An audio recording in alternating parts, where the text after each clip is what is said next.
Salut, aujourd'hui je vais parler de la leucémie, en particulier de la LMC, leucémie myéloïde chronique. Les sujets que nous allons aborder aujourd'hui sont: qu'est-ce que la leucémie? Qu'est-ce que la LMC? Quelles sont les causes de la leucémie?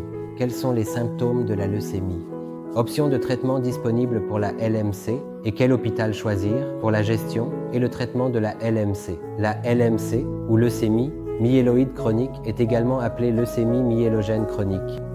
C'est en raison de la croissance anormale des cellules formant le sang, au niveau de la moelle osseuse. Un trouble génétique se produit qui modifie la forme des cellules formant le sang, qui augmente soudainement en nombre et également en taille, ce qui est communément connu sous le nom de LMC, leucémie myéloïde chronique en génétique. Dans le langage du commun des mortels, ces cellules augmentent très lentement et le temps de maturation est également lent. Certaines des cellules anormales ne mûrissent également pas complètement. Ainsi, la LMC, leucémie myéloïde chronique, est très lente par nature, mais se propage dans tout le corps et son traitement est difficile en raison de sa nature chronique.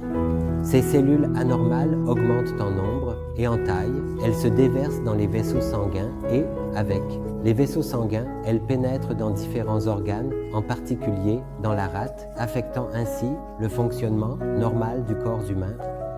Les leucémies sont la leucémie myéloïde aiguë, la leucémie myéloïde chronique, la leucémie lymphocytaire aiguë et la leucémie lymphocytaire chronique. Nous discutons de la leucémie myéloïde chronique.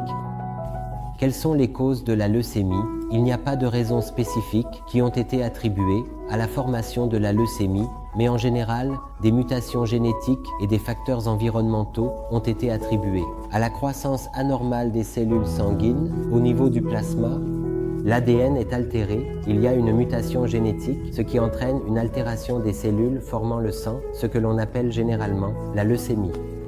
Quels sont maintenant les symptômes de la leucémie? Ils incluent généralement des douleurs corporelles, une perte de poids, une diminution de l'appétit, des sueurs nocturnes, une fatigue persistante, des infections très fréquentes et de l'irritabilité.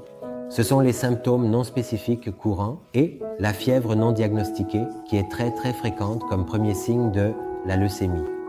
Nous allons maintenant parler des options de traitement disponibles pour la gestion de la LMC, leucémie myéloïde chronique. Les traitements courants sont la chimiothérapie qui consiste à administrer des agents chimiques pour tuer les cellules cancéreuses. Le deuxième est l'immunothérapie qui consiste essentiellement à augmenter l'immunité du système immunitaire du corps afin qu'elle puisse combattre les cellules cancéreuses. La troisième est la thérapie ciblée, qui est une sorte de chimiothérapie, mais qui a un impact moindre sur les cellules naturelles.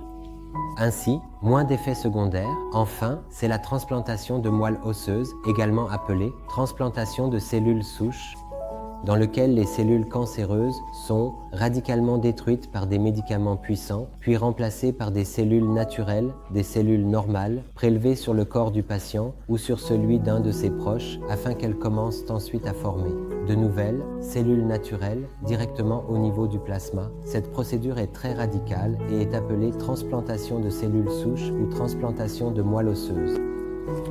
Maintenant, comment choisir un hôpital en Inde pour la prise en charge d'un patient souffrant de LMC, leucémie myéloïde chronique? L'Inde dispose certainement d'un très bon et large éventail de médecins expérimentés, d'hématologues et d'oncologues. Vous avez donc de nombreuses options disponibles en Inde.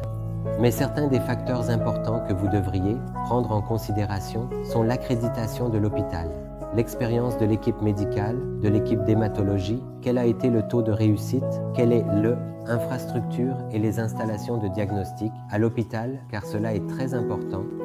Enfin, il y aura une variation des coûts. Vous devrez donc vérifier quel hôpital vous pouvez vous permettre en termes de coûts. Voici 4 facteurs importants que vous devez vérifier pour choisir votre hôpital en Inde pour le traitement de la leucémie. Voici les informations sur le traitement de la LMC, leucémie myéloïde chronique, et les options en Inde. Veuillez nous faire savoir si l'un de vos proches, parents, cherche un traitement pour la LMC en Inde. Vous pouvez vous connecter avec nous et nous serons très heureux de vous aider. Merci